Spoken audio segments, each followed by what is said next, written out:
Hey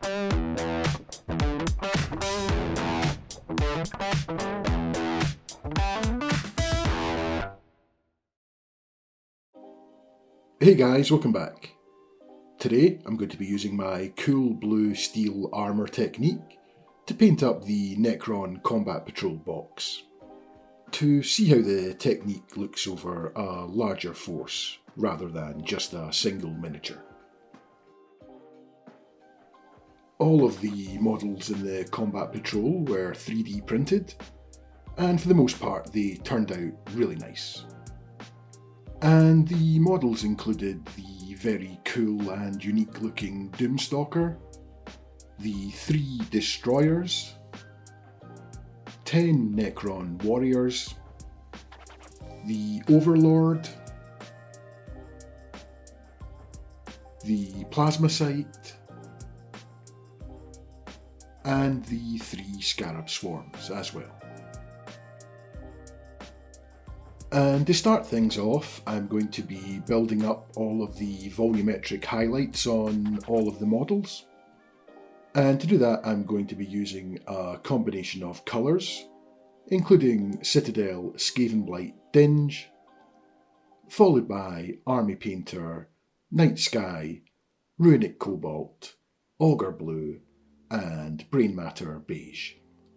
And for the first 3 darker colours, which is the Skavenblight Dinge, Night Sky and Runic Cobalt, I'm going to be mostly using a stippling motion to apply the paint to all of the armour parts on all of the models. And for the first layer, which is the Skavenblight Dinge, this is going to be a very heavy stipple, as all I'm trying to do here is cover 99% of the model in this colour.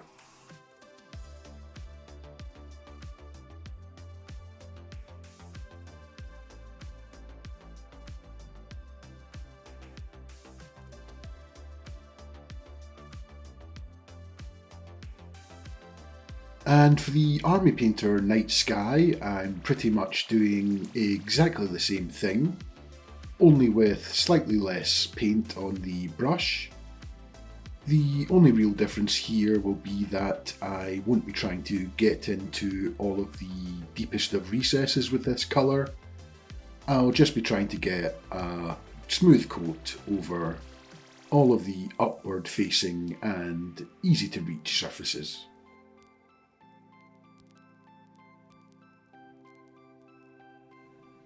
And for the Runic Cobalt, I'm going to be sticking with the stippling motion, this time using even less paint on the brush, and trying to make sure that I don't get full coverage with this colour and leave some of the darker blue left behind.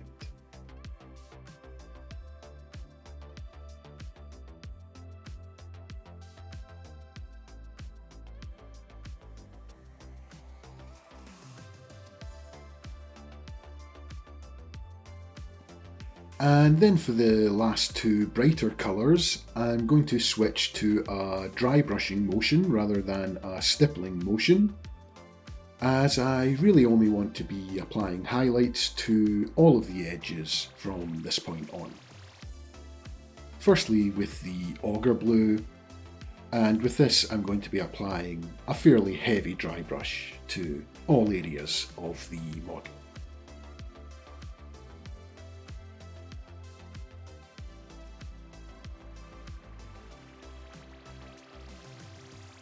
And for the last highlight, which is the Brain Matter Beige, I'm just going to be applying a very light dry brush across all of the top facing and raised surfaces, and this should help bring out all of the edge highlights on the model.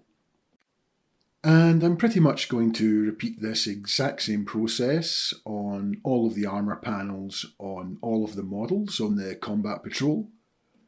I'm not going to show you that entire process as it would take far too long.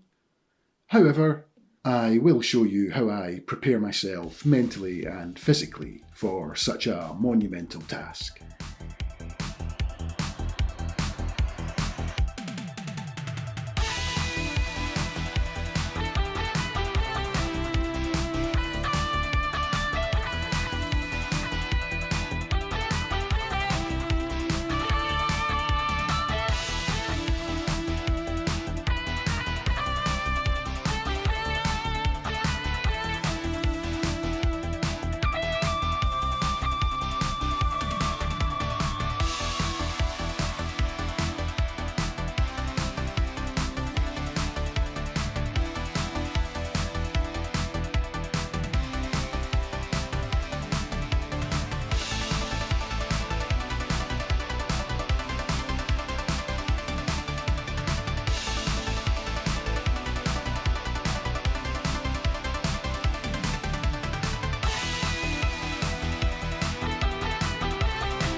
And after that embarrassing moment, all of the armour panels should be painted up and nicely highlighted.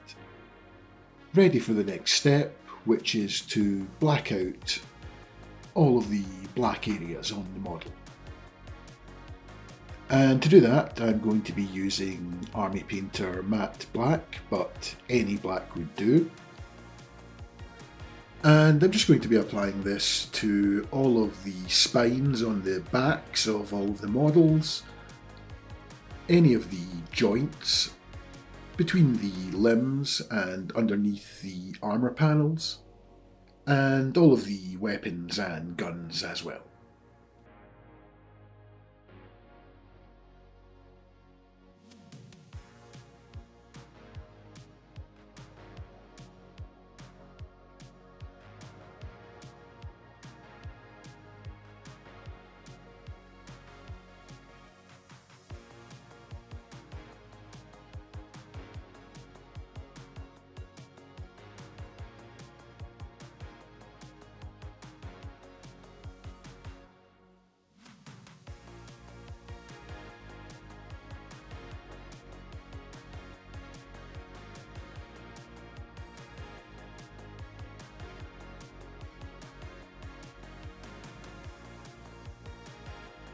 I'm then going to use some Army Painter Deep Grey to highlight up all of the black areas.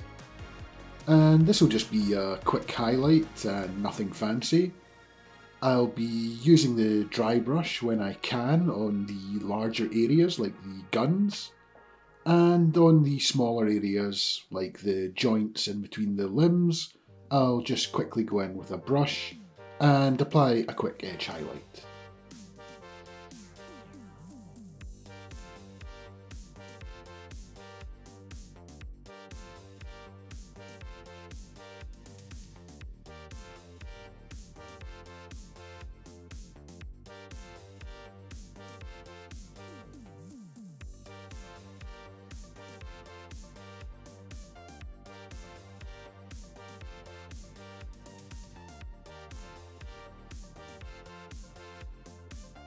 And at the same time, I happen to have finished 3D printing a Convergence of Dominion, so I decided to quickly paint it up, along with the combat patrol, just using the exact same method.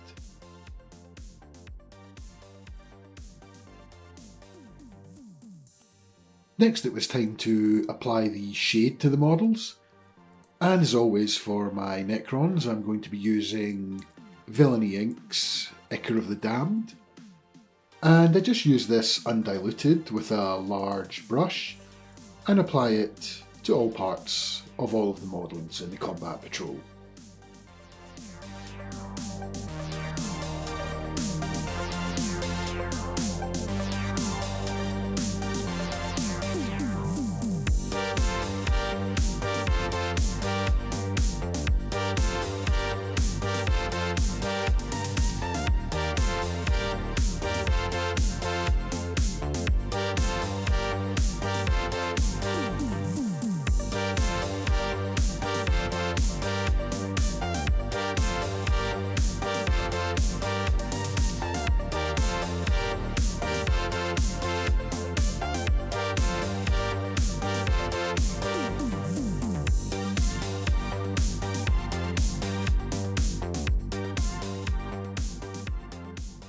And for the cleanup process, I'm just going to quickly go in with a wedge-shaped makeup sponge and just quickly wipe it across all of the upward-facing surfaces, like the top of the head, the top of the shoulder pads, the top of the gun, and also the top of any arms and legs that are stretched out in front of the body.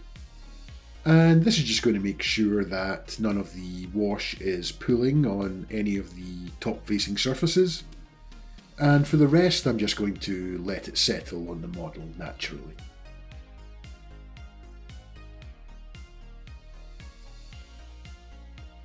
And after leaving the models to dry overnight, I then applied a quick coat of matte varnish before starting the final part of the process, which is to highlight up all of the accent colours on the models.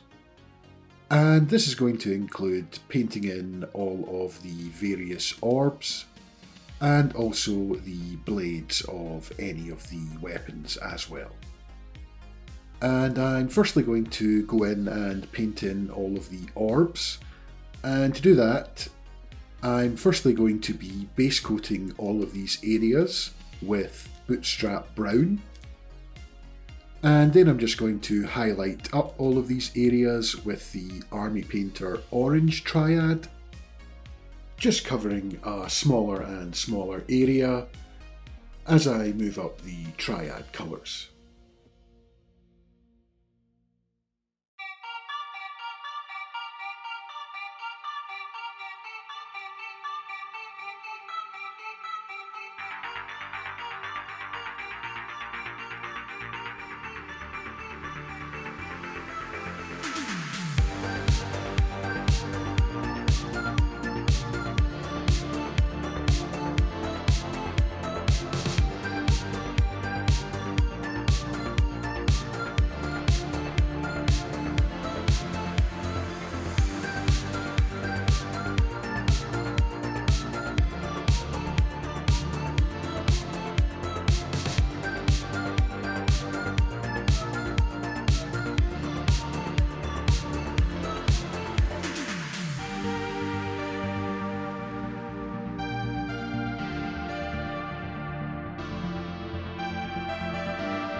And the final part of the process is to paint in all of the blades on the destroyers and the overlord. And to do this I just used the same orange triad as I did for all of the orbs. Firstly base coating in the bootstrap brown, and then applying progressively lighter dry brush layers of the Army Painter orange triad. And apart from basing, all of the combat patrol is now complete. And for the basing I'll be using Kraut Cover A Tale of Grimdark. It's quick and easy and it looks great. And all in all I'm fairly happy with the way the combat patrol turned out. It's a really simple process involving applying some basic volumetric highlights, followed up with some blacking out of some areas of the model, then a little bit of shading and accent colouring. And all in all it took around 12 hours of painting time and produces a really nice battle ready combat patrol. Next up I'm going to be tackling the Tyranid Forge World Hierophant and painting it up in the grimdark High Fleet Typhon style. So keep an eye out for that video over the coming weeks, and if you do have any questions on any of the techniques used in this video or any of my other videos, then feel free to leave a comment down below or jump onto my Discord, linked below in the description, and I'll see you in the next one.